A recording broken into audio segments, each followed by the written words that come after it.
প্যারা নবী সাল্লাল্লাহু আলাইহি ওয়াসাল্লাম কোনো একদিনে মেম্বারের উপরে আরোহণ করলেন।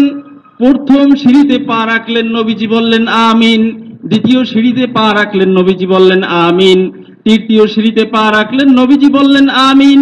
এক সাহাবী দাঁড়িয়ে বললেন, ইয়া রাসূলুল্লাহ, ইয়া হাবিবাল্লাহ, আপনি তো প্রত্যেক দিন মেম্বারের উপরে আরোহণ করেন, মেম্বারের উপরে বসে বসে আমাদেরকে হাদিস শুনান, আজকের মতো একা একা উঠছেন আর বলতেছেন আমিন আমিন আমিন। এই আমিনের কোন রহস্য তো আমরা বুঝতে পারলাম না, দয়া করে আপনি আমাদেরকে একটু বুঝিয়ে বলুন। বলুন সুবহানাল্লাহ।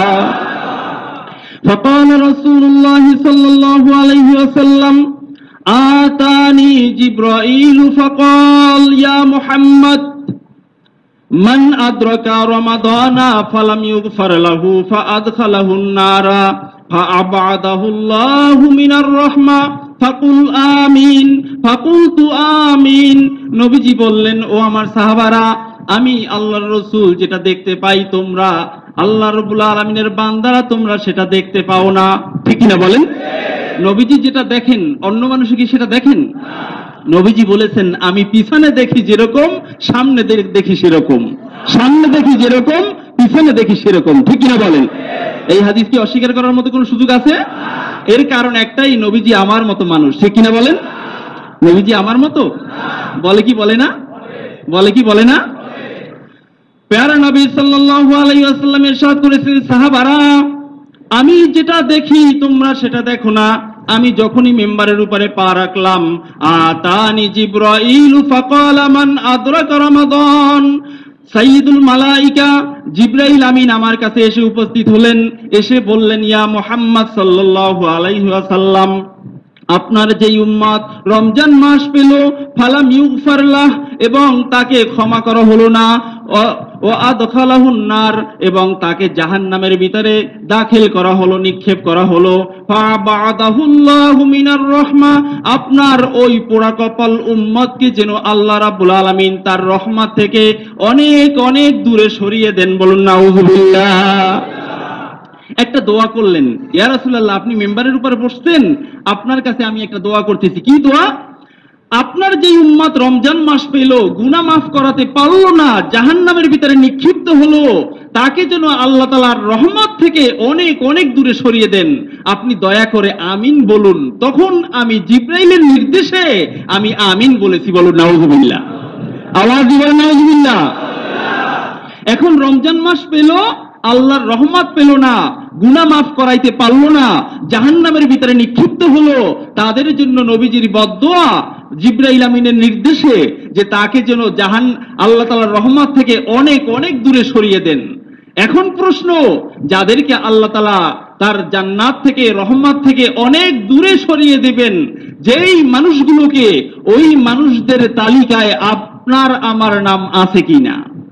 প্রশ্ন আসে কি আসে না? আসে কি আসে না?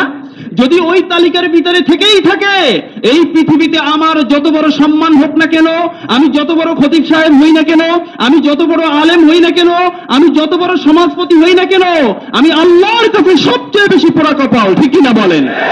শুধু আল্লাহর কাছে নয়, আল্লাহর রাসূলের বদদোয়া, সমস্ত মালাইকার বদদোয়া এবং সমস্ত মাখলুকাতের বদদোয়া গিয়ে ওই বান্দার উপরে ভর করে। বলুন নাউযুবিল্লাহ। তাহলে রমজান আসতেছে আসতেছে, রমজান আবার চলে যাচ্ছে, এর মাঝখানে আমাদের কিছু অর্জন করার আছে কি নাই? নবীজি এই হাদিসের ভিতরে 3 বার আমিন বলেছেন, অন্য 2 বারের আমিন বলাটা ভিন্ন প্রসঙ্গ বিধায় আমি ওই দিকে যাব না। প্রথম যে আমিন বলাটা ছিল, নবীজি বলছেন যে যেই আমার উম্মত রমজান মাস পাবে কিন্তু তার গুনাহ মাফ করাতে পারবে না, 2 ফোঁটা চোখের পানি ফেলে আল্লাহর কাছে কান্না করতে পারবে না, আল্লাহ রাব্বুল আলামিনের রহমত অর্জন করতে পারবে না, আমার ওই বান্দাকে যেন আল্লাহ রাব্বুল আলামিন জান্নাত থেকে অনেক দূরে ঠেলে দেন। এবং আমি জিবরাইলের নির্দেশে আমি আমিন বললাম, আমার এই দোয়াকে আমার আল্লাহ রাব্বুল আলামিন কবুল করে নিয়েছেন। বলুন নাউযুবিল্লাহ। আল্লাহ রাব্বুল আলামিন নবীজির দোয়া কবুল করেন কি করেন না? আরো নির্দেশকার জিবরাইল আমিনের, ঠিক কিনা বলেন? জিবরাইল আমিন কে? জিবরাইল আমিন হলেন সমস্ত ফেরেশতাদের সরদার। আল্লাহু আকবার। কিতাবের ভিতরে এসেছে, বর্ণনার ভিতরে এসেছে, ওয়ালাহু সিত্তু মিয়াত জানাহ, জিবরাইল আমিনের 600 ডানা আছে। আল্লাহু আকবার। দুইটি ডানা শুধুমাত্র উম্মতে মুহাম্মাদীর কদরের রজনীর জন্য ওই ফেরেশতা ব্যবহার করে থাকেন।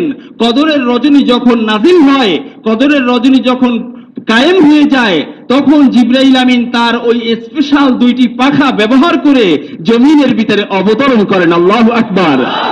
এটা হলো আমাদের নবীজির ওসিলায় আমরা উম্মতে মুহাম্মাদী এই ফজিলত পেয়েছি। আল্লাহু আকবার।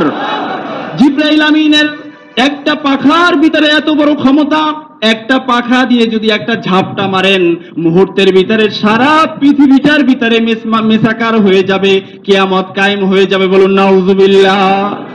জিবরাইল আমিনের এত শক্তি। আল্লাহু আকবার।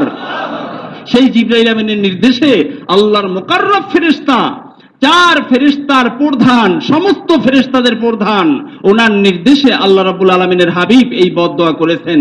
ভাইরা আমার, আসুন, রমজান মাস আসতেছে, রমজান মাস চলে যাচ্ছে, আমরা মুসলমানরা খুব সহজে বলি, কিন্তু এই সহজে বলাটা কিন্তু আমার আল্লাহর কাছে গ্রহণযোগ্য নয়, নবীজির কাছে গ্রহণযোগ্য নয়, মালাইকার কাছে গ্রহণযোগ্য নয়, কোন মাখলুকাতের কাছে গ্রহণযোগ্য নয় যে উম্মতে মুহাম্মাদী এই ব্যাপারটাকে সহজভাবে মেনে নেবেন। বলুন সুবহানাল্লাহ।